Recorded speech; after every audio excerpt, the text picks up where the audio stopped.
मुरीद के इलाके में पेश आया एक ऐसा खौफनाक वाकया जिसमें एक ही घर के 3 लोगों की जानें चली गई और एक मासूम बच्ची जिंदगी और मौत की कश्मकश में मुब्तला है। नाखल्फ बेटे ने रोटी देर से देने पर अपनी सगी माँ और भतीजियों को गोलियां मारकर भून डाला और मुबैना तौर पर खुदकुशी कर ली। माँ और एक भतीजी मौका पर ही जा बहक हो गयी और एक भतीजी जिंदगी और मौत की कश्मकश में है। जालिम शख्स को ना अपनी माँ पर और ना ही अपनी मासूम कम उम्र भतीजियों पर रहम आया और तो और उसने खुद को भी मार डाला। इस शख्स के हवाले से लवाहिकीन और इलाका मकीनों ने बताया कि वो आइस के नशे का आदी था और कई दिन जागता रहता था। उस दिन भी भतीजियों को खाना पहले देने पर तैश में आया और इस शख्स ने जुल्म की इंतहा कर दी। मकतूलीन के लवाहिकीन ने किए होश रुबा इंकशाफात। ਸਭ ਤੋਂ ਪਹਿਲਾਂ ਮਾਂ ਜੀ ਸਾਨੂੰ ਬੜਾ ਅਫਸੋਸ ਹੈ। ਦੱਸੋ ਕਿ ਆਪਣੀ ਭੈਣ ਦੇ ਵਾਲੇ ਨੂੰ ਦੱਸੋ, ਉਹਨਾਂ ਦਾ ਆਪਣੇ ਬੱਚਿਆਂ ਨਾਲ ਪਿਆਰ ਕਰ ਜਾਂ ਰਹਿਣ ਦਾ ਰਵੱਈਆ ਵਗੈਰਾ ਕਿਸ ਤਰ੍ਹਾਂ ਸੀ? नगर भैया बहुत अच्छा से अच्छा। सब नाल अच्छा से कोई मेरा कि ऐसा मसला नहीं ਲੜਾਈ सी ਝਗੜਾ है। ਘਰ ਵਿੱਚ ਨਹੀਂ ਸੀ नहीं ਹੁੰਦਾ? कोई नहीं सी ਹੁੰਦਾ। ਇਹ ਜਿਹੜਾ ਮੁੰਡਾ ਜਿਹਨੇ ਗੋਲੀਆਂ ਮਾਰੀਆਂ ਨੇ, ਤੁਹਾਡਾ ਭਣੇਵਾ ਸੀ ਜਿਹੜਾ, ਇਹ ਪਹਿਲਾਂ ਵੀ ਇਸ ਤਰ੍ਹਾਂ ਦੀ ਹਰਕਤਾਂ ਕਰਦਾ ਸੀ? ਬਈ ਇਹ ਗੱਲ ਤੇ ਸਿੱਧੀ ਅਸੀਂ ਇੱਥੇ ਹੁੰਦੇ ਸਾਂ, ਉਹ ਉੱਥੇ ਹੁੰਦੇ ਸਾਂ। ਅਸੀਂ ਕਿਹੜਾ ਉਹਨਾਂ ਦੇ ਕੋਲ ਹੁੰਦੇ ਸਾਂ? ਅਸੀਂ ਤੇ ਜਦੋਂ ਐਂਬੂਲੈਂਸ ਵਿੱਚ ਪਾ ਕੇ ਲੈ ਗਏ ਨੇ, ਅਸੀਂ ਤੇ ਤੁਹਾਨੂੰ ਉਦੋਂ ਕਦੋਂ ਇਤਲਾਹ ਮਿਲੀ ਉਹਨਾਂ ਦੀ? ਉਹਨਾਂ ਦੀ ਸਾਨੂੰ 5-10 ਮਿੰਟ ਬਾਅਦ ਵਿੱਚ ਹੀ ਮਿਲੀ। ਜਦੋਂ ਸਾਰਾ ਵਕੂਆ ਆ ਗਿਆ ਸੀ ਹਾਂਜੀ, ਤੇ ਕੀ ਇਤਲਾਹ ਸਾਡੇ ਮਿਲੀ? ਜਾਂਦਿਆਂ ਨੂੰ ਇਤਲਾਹ ਇਹੋ ਹੀ ਮਿਲੀ ਕਿ ਮੈਂ ਕਿ ਮੁਕੇਸ਼ ਨੇ ਮੈਂ ਗੋਲੀਆਂ ਮਾਰ ਦਿੱਤੀਆਂ ਨੇ, ਅੰਮਾ ਨੂੰ ਵੀ ਮਾਰ ਗਈ ਹੈ ਤੇ ਮੇਰਾ ਕੁੜੀਆਂ ਵੀ ਬਹੁਤ। ਇਹੋ ਹੀ ਮੁੰਡਾ ਦੱਸ ਕੇ ਗਿਆ। ਅਸੀਂ ਤਾਂ ਨਾ ਕਿ ਜਿੰਨੇ ਚਿਰ ਨੂੰ 5-10 ਮਿੰਟ ਨੂੰ ਟੁਰ ਤੁਹਾਡੀ ਭੈਣ ਤੁਹਾਡੇ ਤੋਂ ਵੱਡੀ ਸੀ ਜਾਂ ਛੋਟੀ ਸੀ? ਸਾਡੇ ਸਾਰੇ ਹੱਥ ਵੱਡੀ ਸੀ। ਵੱਡੀ ਭੈਣ ਸੀ। ਹਾਂਜੀ, ਵੱਡੀਆਂ ਭੈਣਾਂ ਨਾਲ ਉਂਝ ਮਾਵਾਂ ਵਜਾ ਹੁੰਦੀਆਂ ਨੇ। ਅਸੀਂ ਉਹਨੂੰ ਮੇਰਾ ਕਿ ਮਾਵਾਂ ਦੀ ਥਾਂ ਹੀ ਸਮਝਦੇ ਹਾਂ, ਭੈਣ ਅਸੀਂ ਘੱਟ ਹੀ ਸਮਝਦੇ ਹਾਂ। ਮਾਂ ਪਿਓ ਤਾਂ ਮੇਰਾ ਕਿ ਬਾਬਾ ਢੇਰ ਦਾ ਹੀ ਖੇਤ। ਅਸੀਂ ਉਹਨੂੰ ਮੇਰਾ ਕਿ ਵੱਡੀ ਮਾਵਾਂ ਦੀ ਥਾਂ ਹੀ ਸਮਝਦੇ ਸਾਂ। ਭੈਣ ਵੀ ਸੀ। ਮੈਂ ਕਿ ਜਿੰਨੇ ਚਿਰ ਨੂੰ ਅਸੀਂ ਇੱਥੋਂ ਗਏ ਹਾਂ ਚੱਲ ਕੇ, ਕਹਿੰਦੇ ਜਿੰਨੇ ਰੋ ਗਲਾ ਬੈਠਾ, ਜਿੰਨੇ ਚਿਰ ਨੂੰ ਅਸੀਂ ਇੱਥੋਂ ਚੱਲ ਕੇ ਉੱਥੇ ਗਏ ਹਾਂ ਡੇਰੇ ਤੇ, ਸਾਡੇ ਜਾਂਦੇ ਨੇ ਐਂਬੂਲੈਂਸ ਮੈਂ ਕਿ ਗੱਡੀ 'ਚ ਪਾ ਕੇ ਲੈ ਗਈ ਸੀ। ਅਸਾਂ ਇਹੋ ਕੁਛ ਹੀ ਵੇਖਿਆ, ਅਸਾਂ ਹੋਰ ਕੁਛ ਨਹੀਂ ਵੇਖਿਆ। ਭੈਣ ਤੁਹਾਡਾ ਖਿਆਲ ਰੱਖਦੀ ਸੀ ਜਦੋਂ? ਜੀ ਸਾਡੇ ਨਾਲ ਮੇਰਾ ਕਿ ਬੜਾ ਕਾਮਨ ਰੱਖਦੀ ਸੀ। ਉਹਦੀ ਬੇਟੀ ਸਾਡੇ ਹਾਲੇ ਸ਼ਾਦੀशुदा, ਉਹਦੀ ਧੀ ਸੀ, ਮੇਰੀ ਨੂੰਹ ਸੀ। ਸਾਡੇ 3 ਫੇਰੇ ਵੀ ਆਉਂਦੀ ਸੀ, ਮੇਰਾ 2 ਫੇਰੇ ਵੀ ਆਉਂਦੀ ਸੀ। ਜਦੋਂ ਉੱਥੋਂ ਆਉਂਦੀ ਸੀ ਸੌਦਾ ਲੈਣ, ਉਦੋਂ ਮੇਰਾ ਕਿ ਇੱਧਰੋਂ ਹੋ ਕੇ ਜਾਂਦੀ ਸੀ। ਦਾਮਨ ਅੱਛਾ ਕਰਦੀ ਸੀ। ਜਿਹੜੀ ਚੀਜ਼ ਹੋਈ ਦੋਤਰਿਆਂ ਨੂੰ ਦੇ ਗਈ ਹੈ, ਮੈਨੂੰ ਦੇ ਗਈ ਹੈ, ਬੱਚਿਆਂ ਨੂੰ ਦੇ ਗਈ ਹੈ। ਕੁਛ ਲੈ ਗਈ ਹੈ, ਕੁਛ ਇਹਨਾਂ ਲਈ ਬੱਚੀਆਂ ਲਈ ਲੈ ਗਈ ਹੈ, ਕੁਛ ਮੇਰਾ ਇੱਥੇ ਬੱਚਿਆਂ ਨੂੰ ਦੇ ਗਈ ਹੈ। मैं कभी व्यथा वाली गल नहीं की। मुबैना तौर पर खुदकुशी कर ली। ये वाकया है जिसने पूरे इलाके में कोहराम मचा दिया कि एक ही घर में 3 कत्ल हुए हैं। बात करते हैं इस गांव के लोगों से कि इनको क्या इत्तला मिली है कि अब तक की जो मामलात हैं वो शख्स क्या करता था और क्या वजूहात थी, क्या चीज़ें इन लोगों के सामने आई हैं। ये बताइएगा ये क्या मामला था, क्या है, हुआ क्या सारा? ये जिस तरह रिपोर्ट किया जा रहा है ऐसा ही है मामला? हाँ जी बिल्कुल ऐसे ही है। उसने आइस पी हुई थी और आइस पी के 2-3 दिन से पी रहा था आइस। उसकी वजह से घर वाले उसके बताते हैं तो वो 2-3 दिन ना दिन सोता था ना रात सोता था। अच्छा। तो इसी हालत वो कह रहे थे हम अपनी बच्चियां जी छोटी जी फौत हुई ना उन्होंने तो बचा के रखने तो कि कुछ इन्हों का नुकसान ना कर दें। ठीक है। उन्होंने असी अपने सेंटर 'ਚ पाते हैं।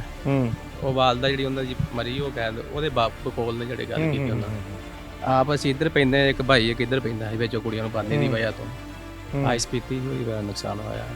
ठीक है, यानी कि 2 दिन तू जाग रहा सी मुसलसल? ਤੁਹਾਨੂੰ ਪਤਾ ਲੱਗਾ? ਜਾਗ ਰਿਹਾ 3 ਦਿਨ ਤੋਂ। ਹਾਂਜੀ ਜਾਗ 3-4 ਦਿਨ ਜਾਗ ਰਿਹਾ ਸੀ। ਹਾਂ ਨਹੀਂ ਸੋ ਰਿਹਾ। ਉਸ ਤੋਂ ਬਾਅਦ ਫਿਰ ਉਹ ਛੋਟੀ ਬੱਚੀਆਂ ਨੂੰ ਉਹਦੇ ਕੋਲ ਬਚਾਉਂਦੇ ਕਿ ਨਸ਼ੇ ਦੀ ਕੋਈ ਬੱਚੀਆਂ ਨੂੰ ਨੁਕਸਾਨ ਨਾ ਪਹੁੰਚਾ ਦੇ। ਬਿਲਕੁਲ ਐਸੇ ਹੀ। ਠੀਕ ਹੈ। ਤੇ ਇਹ ਅਚਾਨਕ ਫਿਰ ਕਿਸ ਤਰ੍ਹਾਂ ਫਿਰ ਉਹਨੇ ਬੰਦੂਕ ਕਿੱਥੋਂ ਲਾਇਆ, ਕਿਸ ਤਰ੍ਹਾਂ ਗੋਲੀਆਂ ਚਲਾਣੀ शुरू कर दिया? बंदूक वो जो मालिक थे जिसके साथ काम करते थे उन्होंने रखी हुई लबारी में।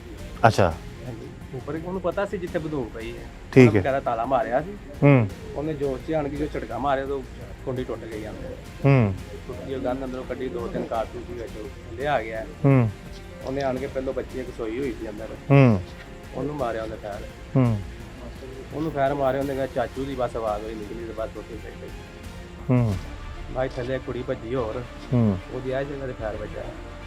वो जो हॉस्पिटल अभी तक जो आईसीयू में? हाँ जी वो। और सगी माँ को उसने फिर मारने लगा अपने वालिद को। वालिद को मारने लगा तो वालदा जो ना उसकी उसके सामने आ गई, वो वालदा को लग गया और बाहर से भाई उसके साथ एक और काम कर रहा था। वो बाहर से भागा, अंदर फायर की आवाज़ आई और जो बाहरों आया है ਉਹਨੂੰ ਵੀ ਸਿੱਧਾ ਫਾਇਰ ਮਾਰਿਆ। ਉਹ ਗੇਟ ਦੇ ਨਾਲ ਹੀ ਨਾ ਜਦੋਂ ਫਾਇਰ ਮਾਰਿਆ ਉਹ ਗੇਟ ਦੇ ਨਾਲ ਇੱਧਰ ਹੋ ਗਿਆ, ਉਹ ਬਚ ਗਿਆ। ਅੱਛਾ, ਬਾਅਦ ਚ ਇਹਦੇ ਬਚਣ ਦੇ ਨਾਲ ਉਹਨੇ ਬਾਅਦ ਚ ਆਪ ਇੱਥੇ ਰੱਖਿਆ ਫਾਇਰ ਠੱਕ ਕਰਦਾ ਠੋਕ ਦਿੱਤਾ, ਮਾਰ ਦੋ ਨਾ ਆਪਣੇ ਆਪ ਨੂੰ ਮਾਰ ਲਿਆ ਉਹਨੇ। ਇੱਕ ਘਰ ਵਿੱਚ ਕਿੰਨੀਆਂ ਮੌਤਾਂ ਹੋਈਆਂ? 3 ਮੌਤਾਂ। 3 ਮੌਤਾਂ ਹੋਈਆਂ, ਇੱਕ ਜ਼ਖਮੀ ਹੈ। ਇੱਕ ਬੱਚੀ ਜ਼ਿੰਦਗੀ ਮੌਤ ਦੀ ਕਸ਼ਮਕਸ਼। ਜੀ ਜੀ ਬਿਲਕੁਲ ਐਸੀ। ਤੇ ਇਹ ਓਵਰਆਲ ਪੂਰੇ ਪਿੰਡ ਵਿੱਚ ਵੀ ਮਸ਼ਹੂਰ ਹੈ ਕਿ ਬੰਦਾ ਨਸ਼ਾ ਦਾ ਆਦੀ ਸੀ ਹਮੇਸ਼ਾ ਤੋਂ। हाँ जी, और लोगों ਨਾਲ ਲੜਦਾ ਝਗੜਦਾ ਸੀ ਉਹ? किसी के साथ तो बात ही नहीं करता था, अच्छा, वैसे नशा पी रहा था, नशा कर रहा था। गाँव में इतने काम ही आता बिल्कुल। गांव कम ही आता था, उधर ही हुआ जो हुआ ना, वो आइस के मामले की वजह से। ये आइस कंफर्म है, आइस पीता था? आइस पीता था, बिल्कुल ऐसे। इस आइस के नशे ने इस पूरे घर की बर्बादी कर दी। और इससे पहले भी बहुत सारे ऐसे वाक़यात सामने आए जिसमें आइस के नशे की वजह से लोग जो है अपनों को मार बैठते हैं, अपने आप को मार बैठते हैं। और यही वाक़या ये मुरीदके के इलाके जो सदर थाने के हदूद में ये गाँव है उसमें ये वाक़या पेश आया है।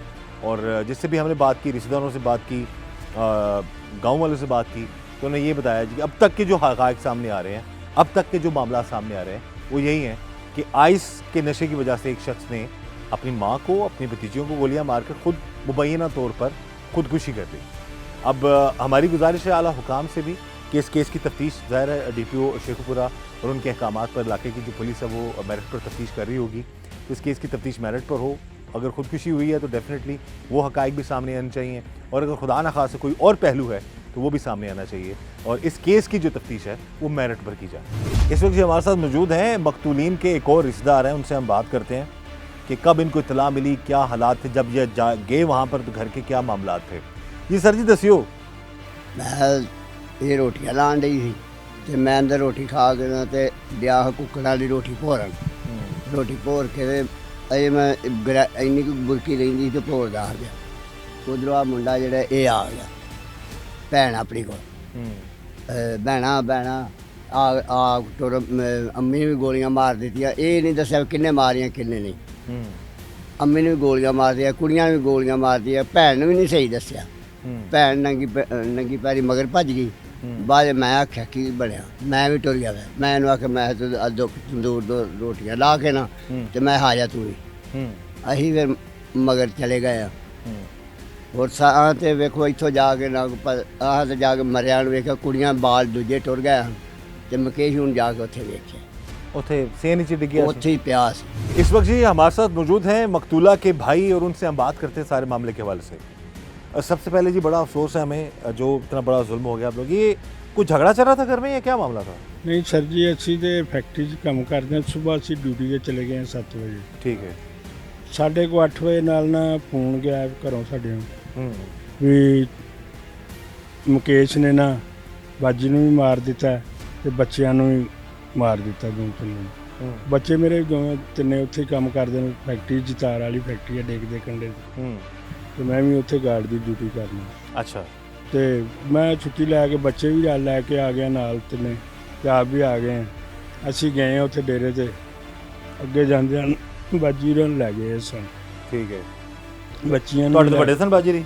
ਹਾਂਜੀ ਵੱਡੇ ਸਨ। ਵੱਡੇ ਸਨ। ठीक है। ਬਾਅਦ ਚ ਦੇਖਿਆ ਜਾ ਕੇ ਸਾ ਉੱਥੇ ਮੁਕੇਸ਼ ਇਕੱਲਾ ਹੀ ਜ਼ਮੀਨ ਤੇ ਪਿਆ। ਜਿਵੇਂ ਸਾਨੂੰ ਪਤਾ ਲੱਗਾ ਅਸੀਂ ਆਏ ਹਾਂ ਤੇ ਸਾਡੇ ਆਉਂਦਿਆਂ ਨੂੰ ਸਾਰੇ ਬਿਆਨ ਵੀ ਲੈ ਕੇ ਚਲੇ ਗਏ। ਸਿਰਫ ਆ ਮੁਕੇਸ਼ ਉੱਥੇ ਇਹਦੀ ਇਕੱਲੇ ਦੀ ਲਾਸ਼ ਪਈ।